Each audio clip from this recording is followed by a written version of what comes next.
fiction is truth even if it is not fact. If you believe only in facts and forget stories, your brain will live, but your heart will die.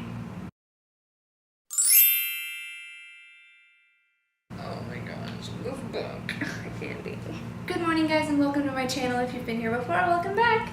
Today we're going to be talking about The Lord of Shadows by Cassandra Clare. Now, this is the second book in the Dark Enterprises trilogy and the 10th or 11th book in the whole Shadowhunter Chronicles thing. So many books, you have to read them all. You can start with this one, I guess, but you shouldn't. So, yes, read them all. I'm gonna try to keep this super short. It's super short. I have 5 things, that I want to talk about.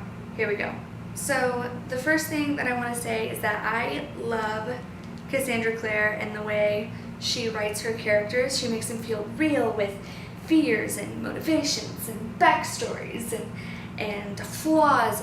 Oh my gosh, for example, Julian, he kind of scares me a lot. I think his fatal flaw is the extent to which he'll go for his family and to keep his family safe. In Fairy, he says to the Unseelie King, when he has his son, with the sword or whatever, I killed my own father, you think I won't kill your son? Julian, are you good? Just little things like that, or big things like that, honestly. I just love the way that they're made, and Mark and Karen and Christina and everybody. Oh my gosh. Speaking of everybody, the way that Cassandra Clare gives each of her characters a different story, it's not one thing and that's all we're focused on. Each character has a different story and a different thing they're going through, and we follow all of them through that, and all of it weaves together as one big thing, and there's so much to follow, but the way she does it makes it so easy to follow. It's amazing. Cassandra Clare is an amazing writer. I aspire to be like her, maybe in the future, I hope, because she is so amazing. Let's get into the full discussion. So if you haven't read it, you should probably click away. Click away. Click away. So we're going to start with Jules and Emma.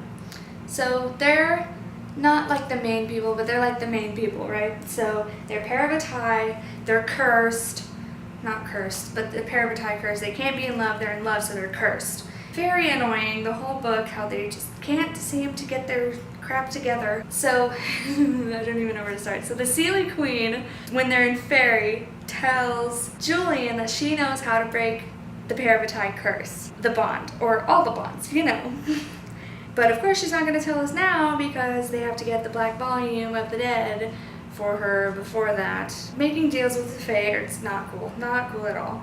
Of course they do, because they're crazy and Julian thinks he's better than everyone else and can do that without messing up, but of course everything goes wrong in the end. With suggestion from Magnus Bane, they decide to tell the Inquisitor that they have fallen in love. They know it's against the law, so they want to have Emma exiled.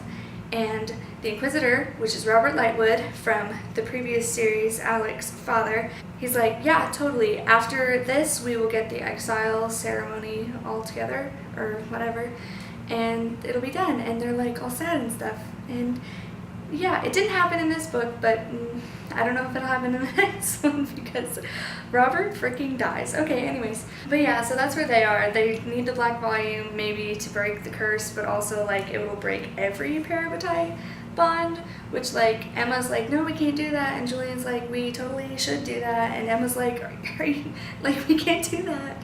And this just proves again that Julian's a little bit crazy because he just doesn't care about anyone else except his family, and that's all he cares about. Next, I want to talk about Drew and Jamie, mostly Jamie, and I guess Drew too. So it was nice. We had a whole page, I don't remember where, but we had almost a whole page of just Drew talking about or thinking about her whole situation with her family and how she doesn't that people don't treat her like she is old enough, and that she's always having to babysit Tabby, and that she's unhappy with her body and she's resigned to it, but it still kind of upsets her. And it's just nice to get to know her. She's 13 years old, and I think it's so great that we focused a little bit on a younger character this time, even though all the characters are super young, like in their early 20s, late teens. But she's only 13, and I think that's amazing. And then Jamie comes rolling. He has this family heirloom from Fairy that it's like a weapon, and he doesn't know what it does, but he just knows it needs to be protected. So like there's this whole big scheme of Zara. Don't get me started. Zara wants this thing, so she's trying to marry Diego, and they've been engaged for a while, but it's like a fake engagement because Diego's trying to get to the bottom of the cohort and everything. And girl, I can't with this series. Drew ends up finding it after he's like all gone and told Christina what he needed to tell her, whatever. After Jamie leaves, he forgets his bag.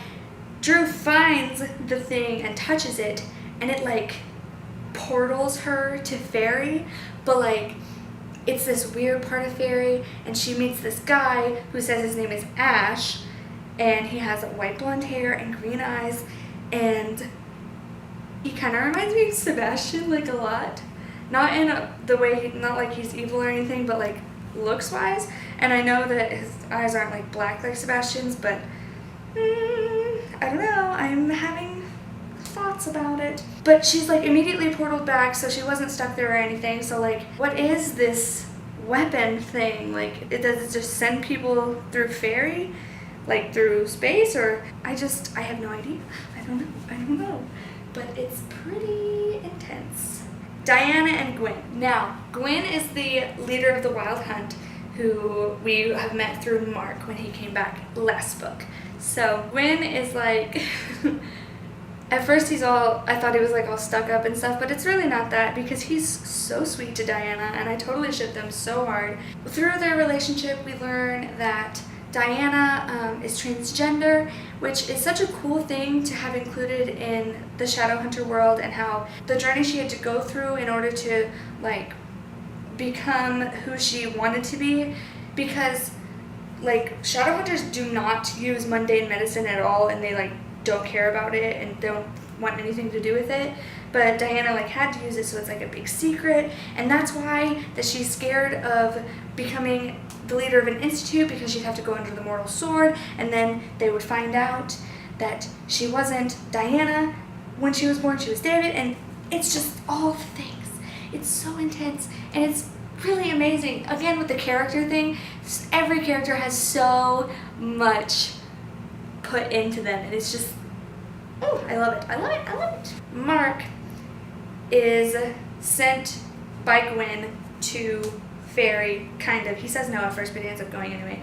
He goes to Fairy with Christina, Emma, and Jules to rescue Kieran, who is going to be executed by the Unseated King.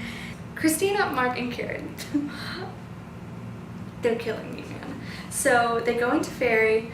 Christina and Mark end up at a fairy revel, which is not okay. Like, people end up dancing until their feet fall off type of thing. And they drink enchanted drinks like, are you stupid?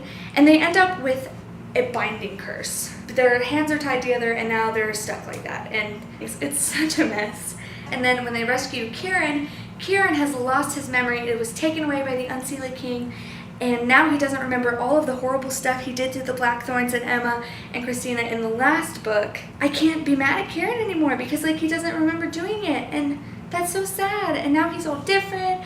And there was this adorable scene of Mark, Christina, and Kieran dancing in the ballroom. So first Mark and Christina are dancing, and then they end up kissing, and it's like, whoa. But then Kieran comes in, he's like, you ought to show her how it's done, or something like that. And they dance, and it's just like, please be together forever. I love this so much. So much. I love you. Their whole situation has me really torn in all the ways, because I want Mark and Kieran to be together because I love them, but I want Mark and Christina to be together because I love them. But I also kind of want Mark and Kieran to be together because I love them, but I also kind of want Kieran and Christina to be together because I love them. I want them to just all be together, the three of them. Just be a threesome. Be a threesome. It's okay. And the last set of people, character-wise, that we have to talk about are Kit, Livy, and Ty. I freaking love them. So they end up becoming like this trio throughout the whole book. And in my notes, I talked about them as the trio ends up doing this. The trio does that. They're the trio to me now. So, except they're not. I'll get there. Ty asks Kit to be his Watson, which I think is the cutest thing ever. Because, like, yes, be that. Be together, be friends. And of course Kit is like, yeah, totally, sure, but like, no, but like, yes. I don't know. And Kit is having all these struggles with, is he a Shadowhunter? Should he be a Shadowhunter? What does it mean to be a Shadowhunter? I don't like these people, but I love these people, and it's so... I love Kit so much. Kit is such a great character. Libby asks Kit to kiss her, and Kit is like, okay, sure. And they like do it, and it's like weird, but then they start doing these little things for each other, but then like towards the end, Libby's like, I don't think we should. Everything's great. Ty even says he thinks we should be paired with Ty after all this is cleared up. I hope you'll come to the ceremony, and you'll always be my friend, right? And he said, of course, and only later did he stop to think that she had said my friend and not our friend, hers and Ty's. Right now, he was just relieved that he didn't feel hurt or bothered by her decision. Friends always. But me and Ty are going to be paired with Ty, and you'll always be my friend, right? Kit noticed that she said my friend, not our friend. That was never explained, and I'm really concerned about it. So, I don't know, maybe I'm thinking too hard about it, or not hard enough. I don't really know. It's bothered me. But anyways, there's also this one scene with Kit and Ty on the roof after Libby gets hurt and at the shadow market, and she's really badly injured. And Ty is sitting up there, like, basically having a panic attack, and Kit goes and comforts him and hugs him really tight. I just wanted to hug him really tight, and I love Ty, I love Kit, I love everyone. And then we also have this whole thing that we're learning in the background about Malcolm and Annabelle and how they were together and what they did in their past before all of this happened and how she died. And it's just all pretty amazing. Like, they were working with the Unseelie King. They stole a black volume. Annabelle was like tortured under the mortal sword by the clave, so she really doesn't trust them. She's really scared of the mortal sword and all that stuff. And it's really sad. Malcolm Fay, of course, didn't die when Emma killed him. Death is not so permanent as they seem to have believed, because that's why all the sea demons are coming out of the ocean. Malcolm comes sauntering up to shore, still wants his blackthorn blood, you know, the whole works. So he ends up getting it. When the Blackthorns flee to London, Uncle Arthur Blackthorn sacrifices himself to Malcolm so that he would leave the family alone. And like, that's all he wanted, was leave the family alone. Here I am, take my blood, I'm mad anyway. So it was so heartbreaking. I wish that we had gotten to know Uncle Arthur before he was crazy, because he talks about some of the coolest things throughout Lady Midnight and Lord of Shadows. I just don't know anything about him. So I kind of wish that was a thing. Cassie. Malcolm ends up raising Annabelle with Arthur's blood. Or with Arthur's life, you know. So Annabelle's awake, rised up. And she kills Malcolm because she says later that it was like he took a gift from her and like snatched it away, so she was not happy about being risen from the dead.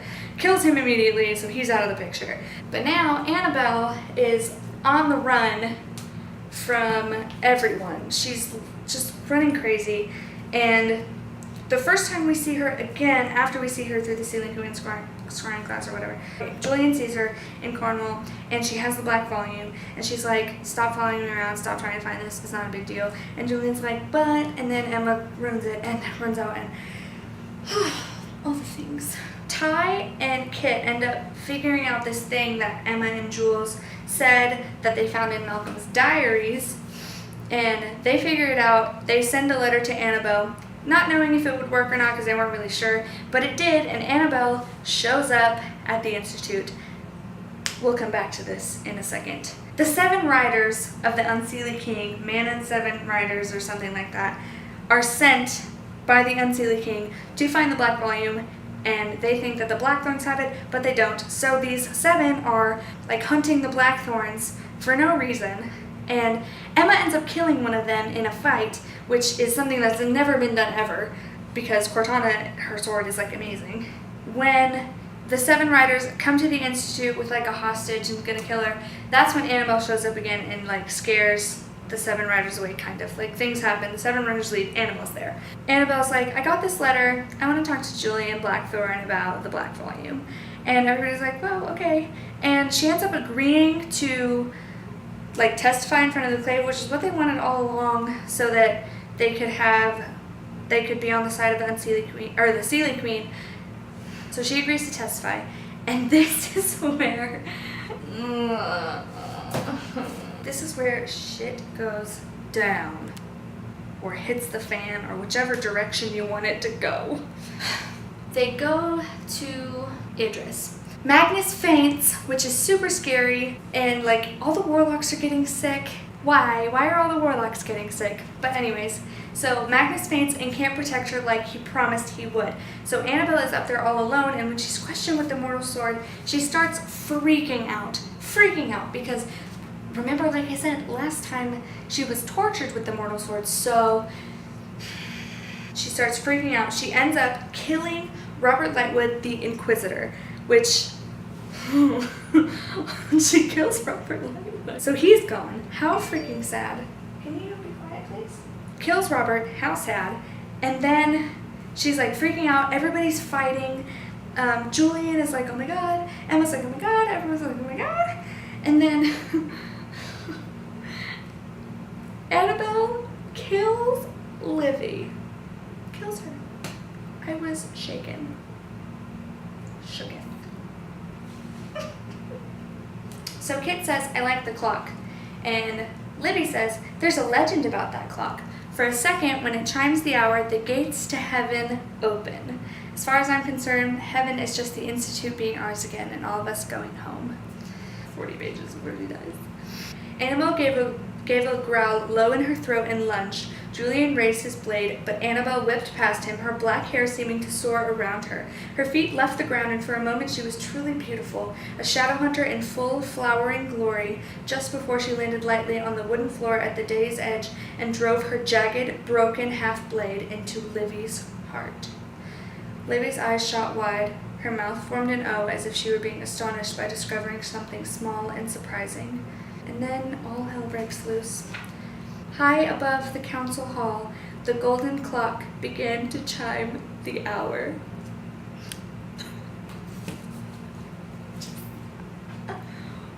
I'm literally crying. When I read that part, it was like 3 in the morning. I was on vacation in Florida. I was sharing a bed with my friend, and my cousin was in the other bed across the room, and they were both sleeping, and I was trying not to scream. Like, it was so sad.